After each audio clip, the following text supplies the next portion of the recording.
All right, let's discuss replacing the fuel injector on a 6-liter Powerstroke diesel engine. Now, first things first, we're going to have to remove some components here. First, we'll remove the day gas bottle, just 2 bolts on the top, a couple hoses on the top, as well as another hose down below it. We're going to remove the entire air cleaner assembly. We'll remove the charge air cooler tubing here, get that out of our way. Then the FICM will be mounted right behind it. We'll get that out of the way and give us plenty of access to the valve cover. All right, now with the joy of film, we've decided to use an engine on the test stand here. A little easier to get the camera around so you can see the full experience here.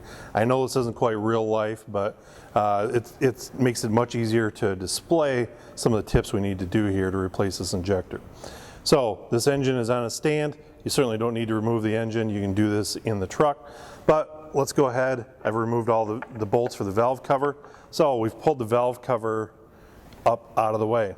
Now we can see the high pressure oil manifold here underneath the valve cover. Number 4 injector is going to be the one we want to service today. Well, first things first, let's pull out the dummy plug here as well as a standpipe.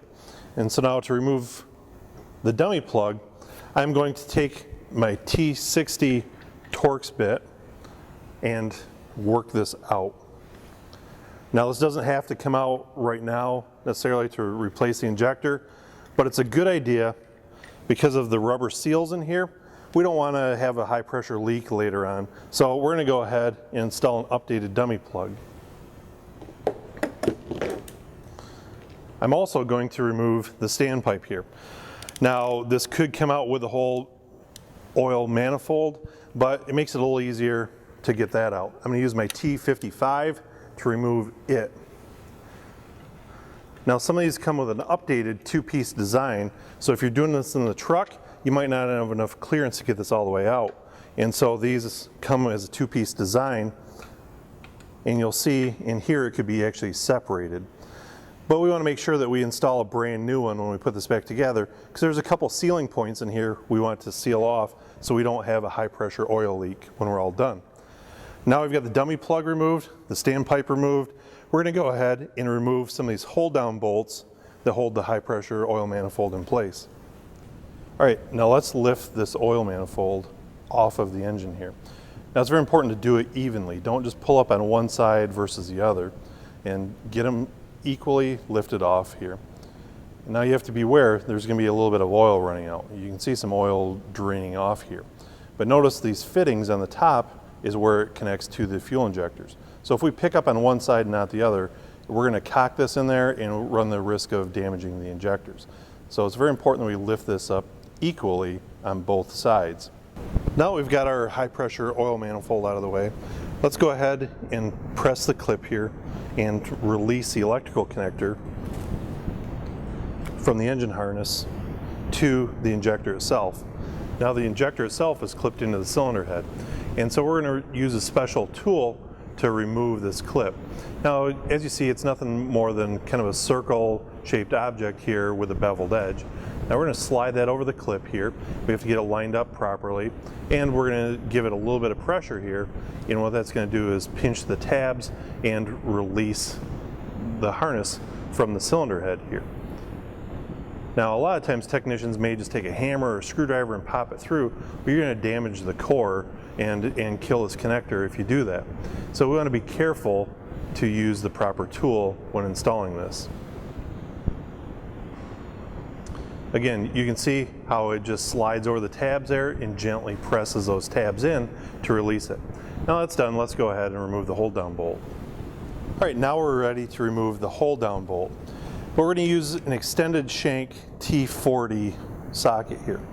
Now the temptation for most technicians is to grab their typical T40 and use that on here. But you'll notice it's hard to get straight on the bolt, and what happens is it'll crack off the solenoid on the injector. And so we're going to use our extended version here, which is much slimmer, and we can get a straight shot on it, and we certainly won't damage the old injector as we take it off, and of course we don't want to damage our new injector when we put it back together. So use an extended shank T40 Torx bit to get the hold down bolt out of here.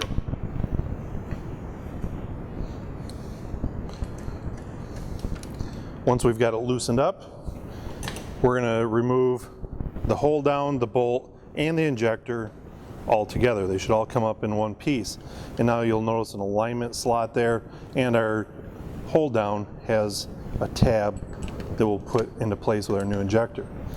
Now also, as we get the old injector out, we want to make sure that the copper washer comes up with it. This seals it off at the bottom of the cylinder head against a compression type leak. And similar to double gasketing an oil filter assembly, we don't want to double gasket one of these. So make sure that the old copper washer comes up with the old injector.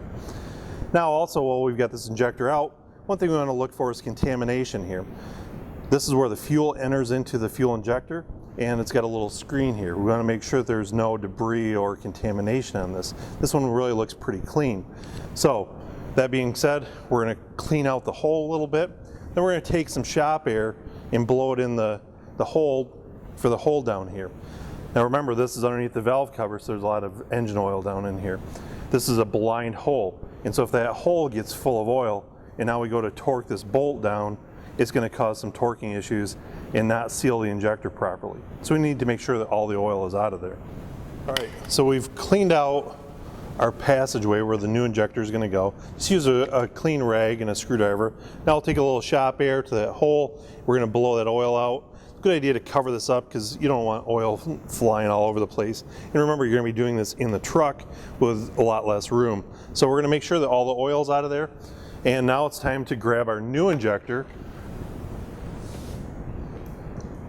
With our new injector, we want to make sure that it's got a protective seal on it to keep that tip good and clean.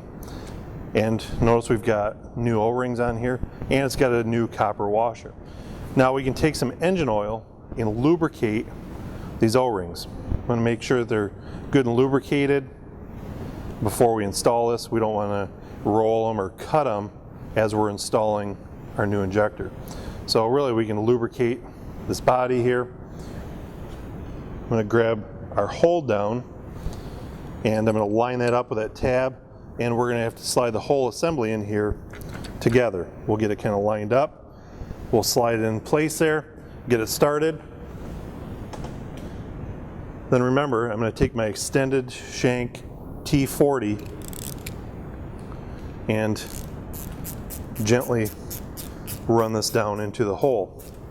Now we don't want to force it or use excessive force on this. I mean, really it slides down quite nicely here. I'm just using a 1/4-inch ratchet to draw this down, and we'll get it snugged up there. Next thing we want to do is take our electrical connector and slide it through the cylinder head here now. Now this is going to be a one-way fit. We want this flat part towards the top, and so we'll slide it into the hole here, and we need to make sure it's clicked and locked into place. One thing I've seen a lot of technicians do is they don't get that locked into place. They slide it up there, and so now when they go to make their electrical connection later, it forces this back through. Now if this is in the truck and you've already put the valve cover on, that turns into be quite a fishing expedition to try and get that back up through here, and quite often it's a losing proposition. You're going to pull it back apart. So make sure that you get this drawn up there properly and snapped into place. Well, now I'm going to switch out my 1/4-inch ratchet for a torque wrench. I need to torque this down to 26 foot-pounds. It's very important that we get the proper amount of pressure down, holding that washer down at the bottom to seal it off from compression, as well as make sure that our O-rings land in the proper place. Now I've traded off my ratchet for a digital torque wrench. I've got it set for 26 foot-pounds, and I'm going to go ahead and torque this hold-down bolt, get it 26 foot-pounds. There, we're all set with that. Now I want to take a little bit of oil as well and lubricate the top of this injector here. There's a couple O-rings in there that's going to seal against the high pressure manifold, and so we want to make sure that that is good and lubricated before we install our high pressure manifold. Now that I'm confident I've got that lubricated, I can take the high pressure manifold, and it's giving me a little bit more oil here to use in the lubrication process. Now we see that these fittings right here are going to set down inside of these injectors. So we need to carefully install this and set it down there. Never force this to go in there. We're going to line this up gently, make sure it's on all 4 of them, and then work it down in until it pops in properly. Now, we should never have to pound this in. We should never have to use the bolts to draw this in. If you do that, you run the risk of cracking the top of the injector. Now this is in place, we install our hold down bolts. We're going to install our new dummy plug, as well as the updated 2-piece standpipe, put the valve cover on, and this thing should be ready to run again. Now back to the truck. We've got everything reassembled here.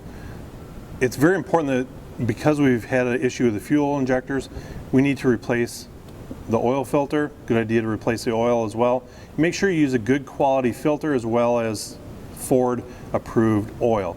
Now, because we've got oil going through these high pressure oil system injectors, it's very important to have clean oil. That's crucial to the longevity of a repair here. So after the repair, we're going to replace the oil filter, change the oil, as well as replace the fuel filter. Now there's one fuel filter up here on top of the engine. There's also another fuel filter on the frame rail right below the driver's seat underneath the truck. Not a bad idea to replace that one as well. That one's typically overlooked. Also, it's a good idea to update the fuel pressure regulator. So it's referred to as the blue spring update. Now, we'll show in a different video that you can take a look at, and you'll see the procedure on that. What that's going to do is up the fuel pressure about 12 to 15 psi. That extra pressure is also going to help ensure the longevity of the injectors. Give it just a little bit better pressure, help cushion those injectors, keep them running longer. Also, it's a good idea to make sure that your FICM is working properly as well. And it's important that we get 48 volts going to these injectors, and so if you have anything less than that, it's a good idea to repair your FICM. You can also find one of our videos on repairing the FICM.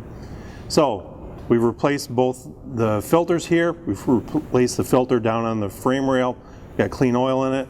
Now we need to bleed the system. We have that high pressure rail out. We need to make sure all the air is out of it. So let's go over to the passenger side of the vehicle and let me show you a trick on bleeding the oil system.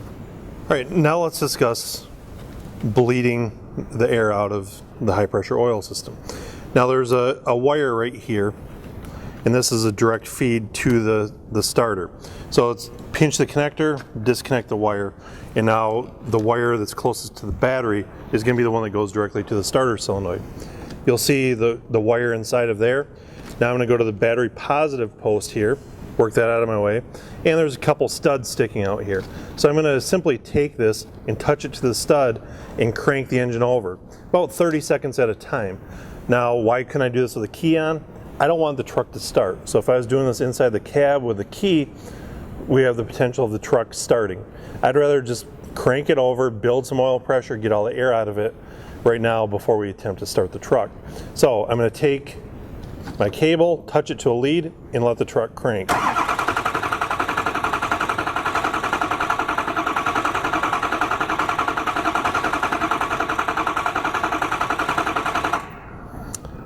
Now we'll let it crank for a while. We'll let it sit and cool for a little bit as well. We want to let the starter cool down. We don't want to burn up any starter now. But we'll do this approximately 5 different times. And so again, I'll let the truck crank, let it rest, crank it again, all just trying to bleed that air out of the high pressure oil system. All right, now that we hopefully have the high pressure oil system bled out, we're going to go back in the truck and we're going to cycle the key a couple times as well. What this is going to do is cycle the low pressure fuel pump and prime the bowl where the filter housing is. And so I'm going to just turn the key on for a couple seconds, let the lift pump run. It's also cycling the injectors now a little bit. And so we'll let that sit for a couple seconds, turn the key off, let it rest for about 10-15 seconds, and we'll cycle the key again. We want to cycle the injectors. We're letting that low pressure pump run, hopefully getting fuel up into the bowl. Now, when we're ready to start, we'll crank the truck and see if it fires up. It still might require a little bit of cranking yet, or it might actually start up.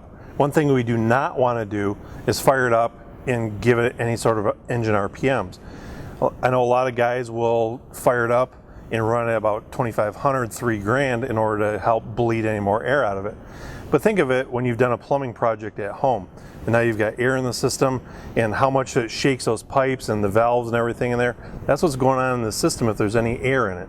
And there's a couple screens in there, but the oil pressure regulator is one of them, and we don't want to burst that screen at all with that air pressure going through there. So let's start the truck and let it idle for about a minute, and then we'll take it for a test drive and see if we've done our job properly. So let's go ahead and try and crank this thing up and see if it starts. Good deal, it started. It's run on all 8 cylinders at the moment, or it certainly feels smooth. Not a bad idea to go in, make sure there are no trouble codes set when we were doing the job. Let's clear the memory out. But let's let it sit here and idle for a little bit, and we'll double check the oil level, take it for a test drive, and our job is done.